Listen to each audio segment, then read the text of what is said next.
for my body. Yes, We're indeed. going to have that piece of candy and then you feel crappy later and you're like, all right, now I remember why I don't want to do this.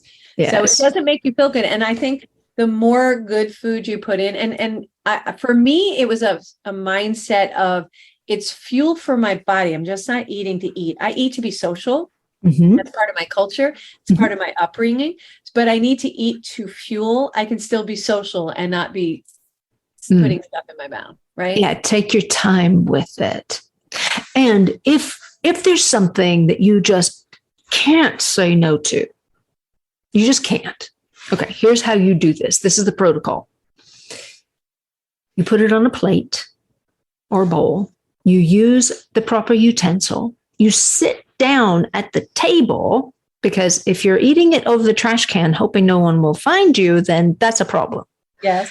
But sit down at the table, use, a placemat or tablecloth, the crystal, all of that. Just sit down and really enjoy whatever it is. Make it an event. Make it an event, because if you're not going to enjoy it, you may as well be eating celery. Right. Well, it's not as fun. Not as fun. I get it. And then you really, you're making a real decisive choice to sit and eat that. And then, like you said, enjoy it. If you're going to do it, at least have fun. Because you need to give that food the same honor that you are giving that craving. Nice. And is craving is that a replacement for emotional? Is that what it is? Sometimes it is. Yeah. Like me and the peanut butter. Definitely. That was what I knew would soothe me. Sometimes it's physical. Maybe there's I understand pregnant women have cravings, and it usually has something to do with what their body is missing. Yeah. Yeah. And women at points during their cycle may want chocolate, but there are certain chemicals in chocolate that help you. So there's always a reason. It's not just random. You just have to find what it is, find what's driving the bus, and take away the keys. I love that. Find what's driving the bus and take away the keys. I love it. Yeah. That comes with awareness. Again, it changes your choice options. And mindset. Right? Because my mindset is I want to stay this size. What do I need to do to stay there? Yeah. What is your thought process of, how us women, we have all different sizes in our closet, of getting rid of, once you get to the place where you are, getting rid of all those just in case clothes? I had 4 different sizes in my closet when I started this. Yes. And it was my skinny clothes, my watch it now, Renee clothes, my fat clothes, and my really, Renee. So I now have 2 outfits from my largest size, and the rest went. No matter what condition they were in, I took them to Goodwill or wherever, because they had to be out. There was no going back. Failure was not an option. But I kept the other 2 because I do speaking, and I sometimes use them as props. Yeah. Oh, that's great. I love that. Yeah. So I lost 25 pounds, 25.5 pounds right now. Well done. And I cleaned out my closet and found that I got 2/3 more in clothes that I wasn't wearing. I'm actually in my closet changing, having a lot more choices. And I got rid of the other sizes because I choose not to go that way. So if things are getting snug, then I know I have to make better choices. And yes. And for me, I have 6 pounds to go. So I want to go 6 more pounds to be in that wiggle room, that just give myself a weekend wiggle room, because every once in a while you go up a couple pounds. Yeah. Do that. But it allows me to be very mindful of that and clear it out. Don't give myself that option. I don't want that fallback. I don't want that fallback. Yeah. That's the way to do it. Yeah. So how, I know that you said that, it's emotional eating. So how do we overcome emotional eating? I have an acronym that works for me. It's not hard to overcome emotional eating. You just have to get the hang of it. And hang is the acronym. So the H is, am I hungry? If you are, you may well need something to eat. But if you're not, A, what is the attraction to food in that moment? What's driving it? The N, what do I actually need other than food? Do I need a hug? Do I need a quick walk around the building? Do I need to play with the dog or pet the cat? What do I need in this that I'm trying to fill with food? And then the G is go. Go get that, because that will soothe you more than food ever possibly could. And it lasts. Yes, yes, yes. Oh my gosh, that is absolutely brilliant and beautiful. I love the go get that, because sometimes you're craving something and you don't have that, so you eat all this other stuff and then you find that and you still eat that. So the go get that is the what you really actually need. So hang. We're going to take a quick break and we're going to come back with the beautiful, amazing, unbelievably smart Renee Jones, intellectual, giving us all this yumminess. We're going to take a small break and we'll come right back. PackYourOwnBag.com, Renee Jones. We're going to take a quick break.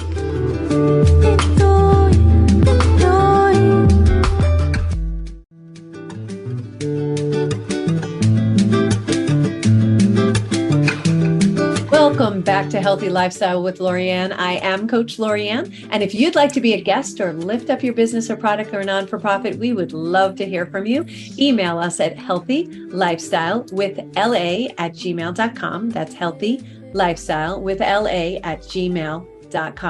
And we'll be more than happy to return the emails. I actually answer every single email and love chatting with you guys. You send us in great requests and great ideas. So come back and send us some correspondence. We love that. So welcome back. Today we're speaking with the lovely Renee Jones from PackYourOwnBag.com. Totally brilliant, talking about really honoring cravings and really looking at what weight release program can work for you. So one of the things you said, Renee, and welcome back to the show, by the way. Thank you. One of the things you said is you found food that works with your body. So what does that mean? And how do we find out what food works for our bodies? Well, I always thought of nutrition plans as a way to find what worked for your body. Does it leave you hungry? When I was losing my weight and when I was trying to maintain it, I was still on the low fat, low calorie thing. And I was tired, hungry, and cranky all the time. Yeah. Right. So I thought, this is not working. There's got to be something better than this. And I found a metabolic assessment that I now give to all my clients that basically takes into account, whether they've got some health issue going on. And it's just a series of questions, no blood involved here. And we just go through that. Now, you can do it on your own, but you've got to be vigilant. You've got to know what you're eating, what left you hungry or satisfied. And that put me on to trying to get more protein, which is great for women. We just don't get enough. And adding in the good fats that you now hear people talk about all the time. Yeah. And I was amazed by what it did for my body. I wasn't so foggy anymore. I wasn't tired and hungry, and I certainly wasn't cranky. So it comes down to assessing what works for you.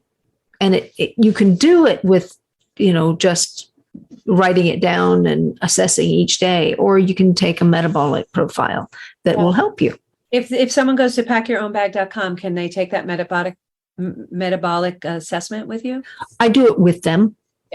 Yeah. That would be great. But yes, they need to set an appointment with you so that they can go through that, or they can do it themselves. I know I was surprised when they wanted to jumpstart my metabolism, is that they were saying every time I ate, I needed to do 20 grams of protein. That's a lot.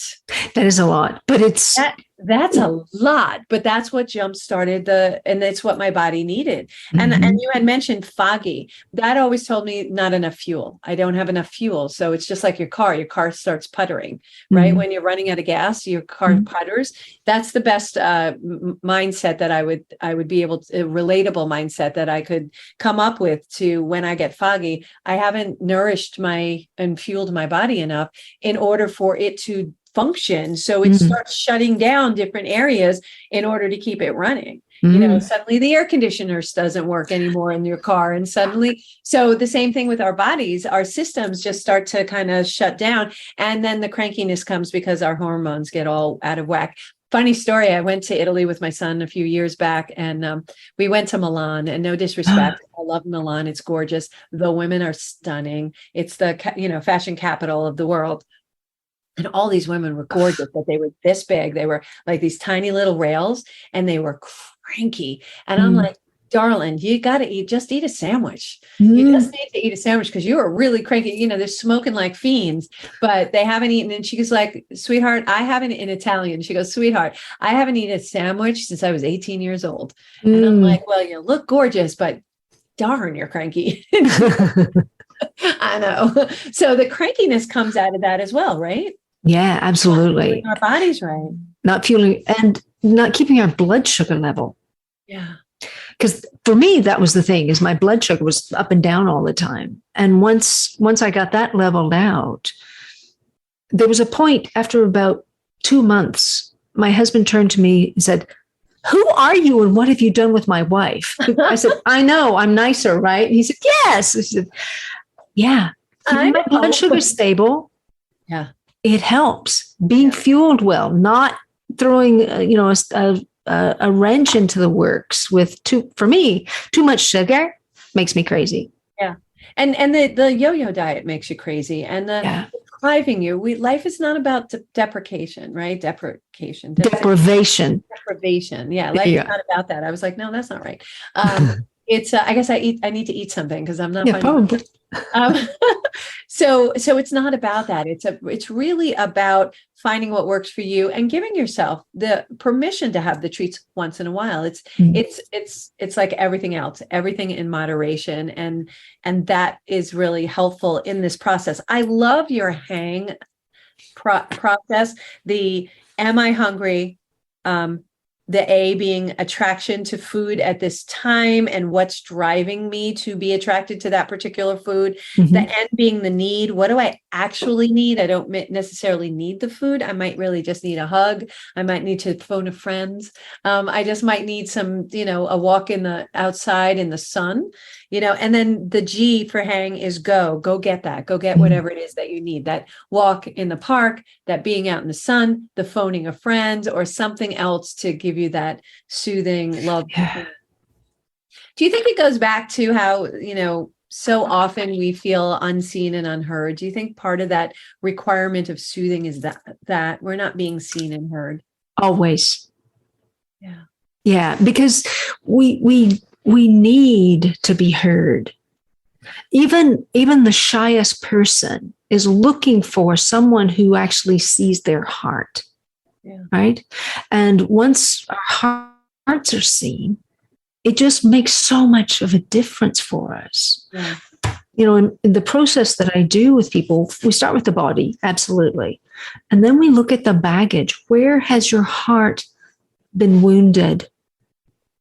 Let's heal that, because that enables you to be your best self. And when you're your best self, you make better choices all around.